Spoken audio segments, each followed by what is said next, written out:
Hello again guys, welcome back to my YouTube channel. My name is Matt Robson and today we will be learning about what happens when property goes very wrong. A lot of investors I speak to hear the scare stories about when you get a non-paying tenant or if the tenant trashes the property, and although it is rare, it does happen, and today we've got an example to talk about. The backstory with this property is a while ago a landlord contacted us to help with a self-managed tenancy that had gone a bit awry. By this point the tenant had stopped paying the rent, the property was a bit of a state and it was all getting very strained. Unfortunately, by the point that he did contact us, it had gone a bit too far. We weren't able to resolve it and the only option left was to serve a Section 8 notice seeking possession. Fast forward about 18 months, the landlord hasn't received any rent.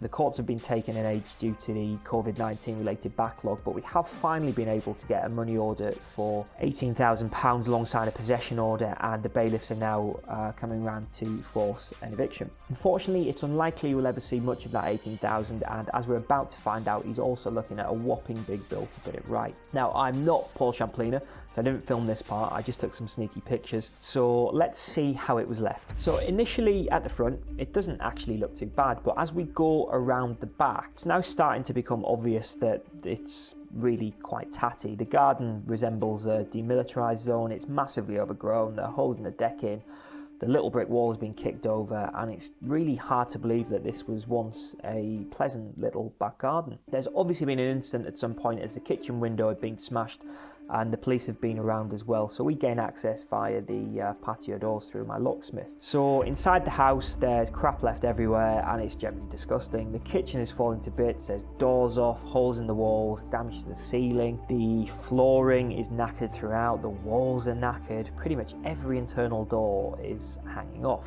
As we move upstairs, it's pretty much more of the same, more crap, more damage in every room, and the bathrooms are looking very sorry for themselves too. And we haven't even reached the absolute worst aspect of all of this yet. Oh look, a big pile of hypodermic needles in the back bedroom.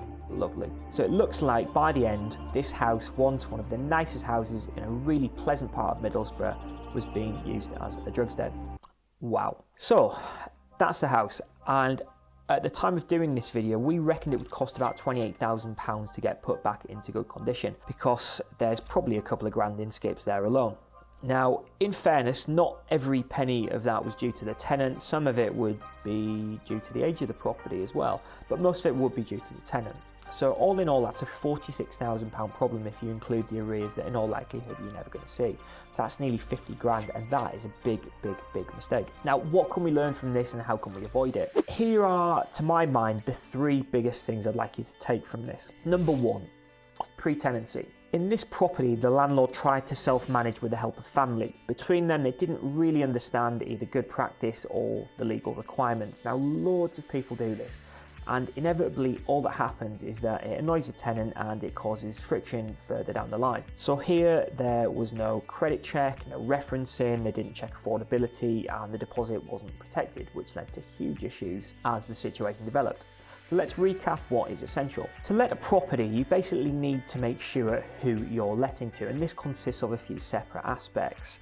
Who are they? Are they legally allowed to rent in the UK? Can they afford it? Do they have references? And how is their credit? Now, as somebody that owns a letting agency, I'll tell you right now that if you can't adequately demonstrate all of these with us, you won't get a look in, and it's arguably the biggest reason why we generally have far fewer issues than amateur landlords do. The next point I cannot stress highly enough, and it's this: I would much rather have no tenant than a bad tenant.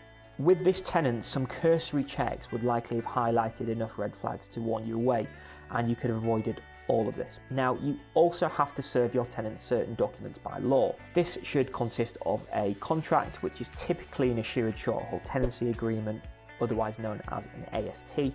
You also need to protect any deposit in an approved scheme alongside providing prescribed information and any associated terms and conditions. You will need a valid gas safety certificate, energy performance certificate, and an electrical installation condition report, commonly referred to as an EICR. You also need to provide a how to rent guide, which is available from gov.uk, and it's important to make sure that's a correct version as well, as it does change regularly. It's also good practice to issue a comprehensive inventory outlining the condition of the property, the fixtures and fittings, and anything else that comes with it. Now, these are great because they help avoid disputes. Depending on the type of property and again what's in it, there are also some other bits and pieces that you may need to check too. So do your research and make sure that you're compliant. If you do all of this, you'll be in a much better position to avoid any disputes, and you'll also be in a strong legal position if you do run into any issues at any point. And it should go without saying, I would hope by this point, if you're not confident with any of this, employ a decent agent. That simple. Number 2, sorting any maintenance or payment problems. Although this was once a beautiful house, it did have a few outstanding issues which weren't sorted quickly enough looking back. This led to a vicious circle where the tenant didn't want to pay the rent because the issues weren't sorted quick enough in their mind, and the landlord didn't want to do the work because the tenant didn't want to pay the rent. Chicken and egg. Tricky. When we get hold of properties, we try to ensure that the issues are sorted beforehand, and if we do miss anything or if it pops up, we try and get them fixed as quickly as possible. And I suggest you do too, because if tenants think that you don't care about the maintenance, and you'll find that they don't care quite as much about paying the rent, which I think is actually fair enough to a degree. So if you are self-managing, make sure that you address issues quickly, or when you say you will, because often it isn't possible to get issues fixed right away. But if you find this is the case, tell your tenant and explain why, so they understand and they can see that you're not just ignoring it because you don't want to spend the money or deal with hassle. Similarly with arrears, if you do get them, it's vital you communicate with the tenants quickly before they escalate. Find out why they can't pay, what difficulties they're facing, and work with them to find something mutually agreeable, and crucially make sure that they stick to it. If they won't work with you, you generally have to show that you're willing to escalate it, because otherwise you potentially end up in a situation like our man above. And number 3, buy the right house or houses. This was a 4-bedroom detached house costing £230,000 and renting for £850 per month. The landlord spent around £60,000 in deposit and fees to get this, maybe a little bit more. Now, I wouldn't have bought this house for a couple of reasons. The yield is low, and secondly, in more expensive houses, you're going to be paying a lot more to replace things like boilers, kitchens and bathrooms than if you bought something smaller and cheaper. What I would have done is spread a similar amount of capital over, say, 3 properties costing £80,000 each and renting for around about £600 per month. And if you do that, then guess what happens? Not only do you make more money at £1,800 per month, less a slight increase in expenses, but you're also more diversified. So if you do have one non-paying tenant, you're still getting paid the £1,200 from the other 2. So in that scenario, even with your non-paying tenant, you're still actually making more money than in our original scenario, even if it was going perfectly for you. So I now hear what you're saying, well, what if you've got 2 non-paying tenants or even 3? Well, here's the thing, and here's some more maths for you.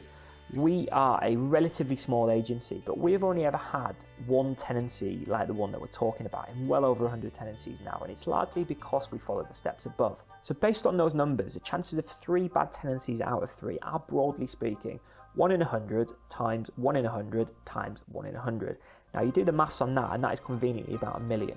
So if you follow the steps above and it going horrendously wrong, as it did in this case, the chances are it's genuinely about 1 in 1 million.